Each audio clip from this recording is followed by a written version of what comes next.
Hello student, now we start your next topic, relativity of space or length contraction. Okay, by using a Lorentz transformation use करते हैं और उसको use करके अब check करेंगे कि किस तरह से हमारे पास जो लेंथ है वो आपके पास कॉन्ट्रैक्ट हो जाती है। ओके तो उसके लिए हम कंसिडर कर लेते हैं सबसे पहले अपने दो फ्रेम ऑफ रेफरेंसेस कंसिडर करते हैं। फर्स्ट फ्रेम ऑफ रेफरेंस है आपके पास ये, जिसको हमने नाम दिया फ्रेम ऑफ रेफरेंस एस का। ये आपके पास O origin, X axis, Y axis and Z axis, ये है आपके पास। ओके इसी तरह से हमने एक और फ्रेम यूज़ किया है अपना फ्रेम ऑफ रेफरेंस, जो आपके पास क्या है, एस डैश है और इसमें आपके पास ये ओरिजन है ओ डैश और इधर एक्स और ये वाई एक्सिस वाई डैश, ये जेड एक्सिस। ओके क्योंकि अब हमें चेक करना क्या करना है, एक्चुअली में लेंथ कॉन्ट्रैक्शन चेक करनी है। तो लेंथ कॉन्ट्रैक्शन के लिए हम क्या करेंगे, कोई ऐसा ऑब्जेक्ट लेंगे जिसकी लेंथ क्या है आपके पास, कुछ लेंथ होगी। सपोज करो हम यहाँ पे एक ऑब्जेक्ट ले लेते हैं अपना जिसकी लेंथ है, ये ए पॉइंट है आपके पास और ये बी पॉइंट है सपोज करो। ठीक है, ये ए पॉइंट और ये आपके पास बी पॉइंट है। तो इसकी लेंथ है आपके पास कुछ ना कुछ प्रॉपर लेंथ होगी आपकी इसकी। तो हम सपोज कर लेते हैं कि जो आपके पास एस डैश फ्रेम है वो मूव कर रहा है आपके पास यहाँ पे वी वेलोसिटी के साथ। ओके ये वी वेलोसिटी के साथ मूव कर रहा है। यदि टाइम टी ज़ीरो पे यदि बात करते हैं हम कि टाइम आपके पास कितना है, ज़ीरो यदि टाइम है आपके पास, तो उस केस में दोनों रीजंस क्या है, कोइंसाइड कर रहे हैं। बट जैसे जैसे टाइम बढ़ रहा है तो आपके पास जो ये फ्रेम है एस डैश वो मूव कर रहा है वी वेलोसिटी के साथ। तो अलोंग एक्स एक्सिस वो मूव कर रहा है और कुछ डिस्टेंस पे चला जाता है वो आपके पास टाइम टी पे। ओके अब जो हमने एक प्लेस किया है यहाँ पे, सपोज करो ये रोड है हमारे पास और रोड की लेंथ ए बी है यहाँ पे। ठीक है, अब एक ऑब्जर्वर हमने यहाँ ओ डैश पे बिठाया हुआ और एक ऑब्जर्वर ओ पे बिठाया हुआ। अब ये दोनों ऑब्जर्वर्स चेक करेंगे कि इसकी लेंथ इनको कैसी शो हो रही है। ठीक है, ऐसा देख रहे हैं। तो अब देखो यार, मैं ये फ्रेम जो आपने एस डैश फ्रेम में रखा हुआ है, तो जो इसका जो एस फ्रेम में जो इसकी लेंथ होगी एस डैश फ्रेम में, वो इसकी प्रॉपर लेंथ होगी। मतलब क्योंकि ये रेस्ट में है फ्रेम के ऊपर, जो ऑब्जर्वर यहाँ ओ डैश पे बैठा है और ये रोड है, वो दोनों क्या हैं, एक दूसरे की रिस्पेक्ट में कैसे हैं, रेस्ट पे हैं। ठीक है, फ्रेम मूव कर रहा है, ये ऑब्जेक्ट फ्रेम के साथ ही मूव कर रहा है ना। ठीक है, ऐसा कुछ हो रहा है। तो इसका मतलब जो ये ऑब्जर्वर इस रोड की लेंथ ऑब्जर्व करेगा वो कैसी लेंथ होगी, जो एक्चुअल लेंथ होगी। सपोज करो हमने ये पेन लिया है, तो ये पेन की जो लेंथ है वो हमने जो दिख रही है वो प्रॉपर लेंथ है आपके पास और वो ए बी लेंथ है। ठीक है, तो हम उसको ले लेते हैं कि आपके पास प्रॉपर लेंथ जो है ए बी है और उसको हमने क्या नाम दे दिया, एल नोट का नाम दे दिया, X two dash minus X one dash. ठीक है ना, देख पा रहे हो ये चीज़।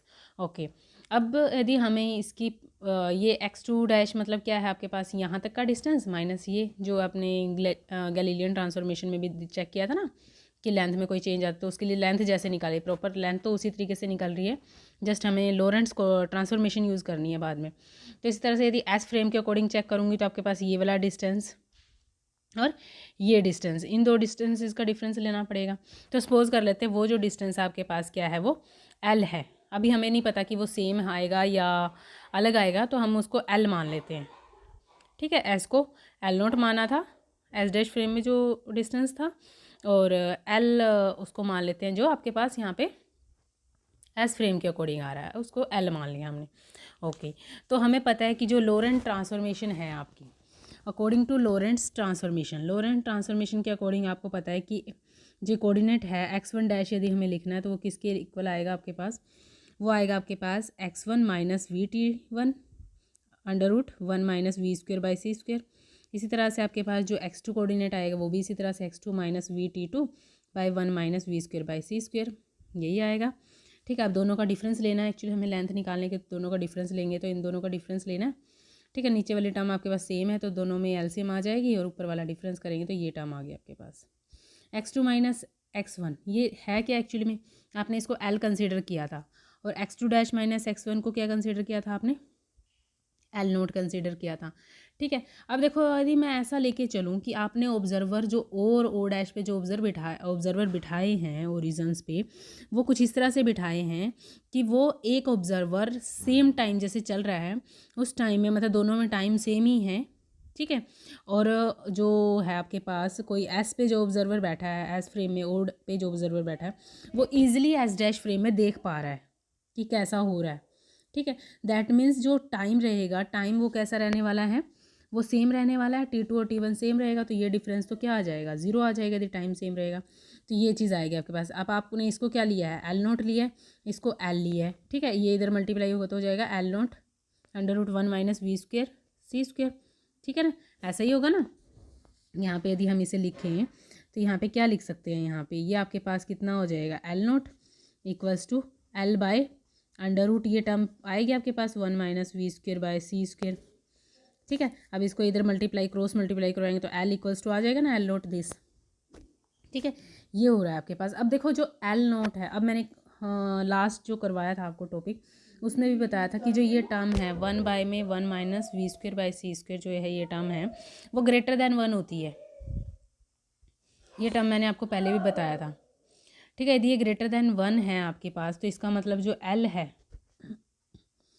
जो यदि ये वाली टर्म ग्रेटर देन 1 है, तो इसका मतलब जो ये है वो क्या होगी, लेंथ आपके पास क्या होगी, कॉन्ट्रैक्ट हो गई है, क्योंकि ये प्रॉपर लेंथ थी और वो इसके इक्वल आ रही है, तो इसका मतलब वो कितनी होगी, कॉन्ट्रैक्ट हो रही है। या ये यहाँ से चेक कर लो, चलो L equals to L naught √1 - v square by c square, तो ये टर्म क्या लेस देन 1 है ना।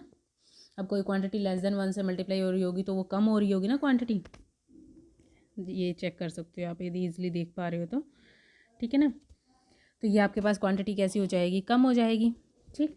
तो इसका मतलब आपके पास क्या है, hence when measuring the length of an object in the frame as dash moving with velocity v with respect to an observer in this system as it is found that the length get contracted by factor this. इसका मतलब जो length है वो किस factor से contract हो जाती है, इस फैक्टर से कॉन्ट्रैक्ट हो जाती है। यदि आप किसी प्रॉपर फ्रेम में, यदि प्रॉपर जो लेंथ है किसी ऑब्जेक्ट की, यदि वो L नोट ऑब्जर्व करते हो, यदि वो proper length L note observe करते हो, तो जो मूविंग फ्रेम से यदि देख रहे हो तो वो लेंथ आपको कितनी दिखने वाली है, वो L लेंथ दिखेगी, वो कितनी होगी, L naught √1 - v square by c square. इसको बोलते हैं लॉरेंट्ज कॉन्ट्रैक्शन, लेंथ कॉन्ट्रैक्शन भी इसको बोल देते हैं। अब इसी तरह से यदि हम बात करें कि सपोज करो, अब हमें पता था कि जो फ्रेम है वो सिर्फ और सिर्फ किसके अलोंग मूव कर रहा था, एक्स एक्सिस के अलोंग मूव कर रहा था, उसका वाई पे जेड पे तो कोई इफेक्ट नहीं डल रहा था। अब वाई जेड पे कोई इफेक्ट नहीं डल रहा है, दैट मीन्स वहाँ पे कोई कॉन्ट्रैक्शन या जो है अदर कोई इफेक्ट मिलेगा भी नहीं, मतलब क्योंकि हमारे y1 डैश y1 के इक्वल ही था, y2 डैश y2 के इक्वल ही था। डिफरेंस करेंगे तो सेम ही आने वाली हैं दोनों, ठीक है। इसी तरह से जेड वाला भी सेम ही आने वाला, कोई फ़र्क नहीं आएगा। अब यही चीज़ यदि हम चेक करें कि यदि आपका कोई स्क्वायर है, ये स्क्वायर है, ठीक है, यदि वो v वेलोसिटी से मूव कर रहा है, यदि x के अलोंग मूव कर रहा है, सपोज करो इधर वो v वेलोसिटी से मूव कर रहा है, तो मूविंग फ्रेम यदि v वेलोसिटी से मूव कर रहा है तो हमें वो स्क्वायर दिखने की बजाय हमें वो कुछ इस तरह का रेक्टेंगल टाइप दिखेगा, मतलब जिसके डायरेक्शन में वो मूव कर रहा है उस डायरेक्शन में ही उसकी लेंथ क्या हो जाएगी, कॉन्ट्रैक्ट हो जाती है, उसमें कम हो जाती है उसकी लेंथ। इसी तरह से यदि स्फेरिकल कोई है बॉडी, स्फेरिकल शेप है कोई, तो यदि वो इस डायरेक्शन में मूव कर रहा है तो वो जो शेप है वो कैसी हो जाएगी, वो इलिप्टिकल हो जाएगी। अब देखो एक चीज़ और देखना, अभी वो इधर मूव कर रहा था ना, इस डायरेक्शन में मूव कर रहा है, तो ये वाली लेंथ कॉन्ट्रैक्ट हो गई ना, कम हो गई ये वाली लेंथ। अब यदि यही चीज़ ये इधर मूव कर रहा हो, वाई के अलोंग मूव कर रहा हो, सपोज करो जनरल केस ले लें, वाई के अलोंग मूव करेगा तो देखो ये वाली जो लेंथ है वो कॉन्ट्रैक्ट होगी, तो इलिप्स कुछ इस तरह का बनेगा आपका, समझ आया। ये वाली लेंथ कॉन्ट्रैक्ट करेगी वाई के अलोंग, एक्स के अलोंग कोई इफेक्ट नहीं डलेगा यदि वो एक्स के अलोंग मूव नहीं कर रहा है तो। इसी तरह से इसमें चेक करें तो ये भी जैसे सपोज करो हमने यहाँ तो अभी एक्स के अलोंग लिया ना कि एक्स के अलोंग मूव कर रहा है, क्योंकि हम जनरली एक्स इसी डायरेक्शन में लेते हैं अपने राइट साइड की, राइट हैंड साइड में। और यदि हम ये लेके चले कि ये मूव ऊपर की तरफ कर रहा है, यदि ये ऊपर की तरफ मूव करेगा वाई के अलोंग, तो जो ये आपके पास है ना ए बी और बी सी डी सी, ये वाली लेंथ कॉन्ट्रैक्ट हो जाएगी, ये छोटी हो जाएगी, ठीक है ना। उस टाइम पे ए डी और बी सी पे कोई इफेक्ट नहीं डलेगा क्योंकि इस पर तो कोई मूव ही नहीं कर रहा है। तो यदि वाई के अलोंग मूव कर रहा है वो, तो इनमें इस डायरेक्शन में फ़र्क पड़ेगा जिस डायरेक्शन में वाई के अलोंग मूव कर रहा है, ठीक है। आई होप समझ आया होगा। एक बार इस टॉपिक को करने से पहले पिछला जो मैंने करवाया था लॉरेंट ट्रांसफॉर्मेशन, वो ज़रूर पढ़ लेना, क्योंकि वो नहीं किसी ने पढ़ा है तो फिर उसके बिना ये समझ आना मुश्किल है, ठीक है। अदरवाइज़ यदि लास्ट टॉपिक किसी ने पढ़ा तो फिर मुझे नहीं लगता कोई डाउट आएगा इसमें।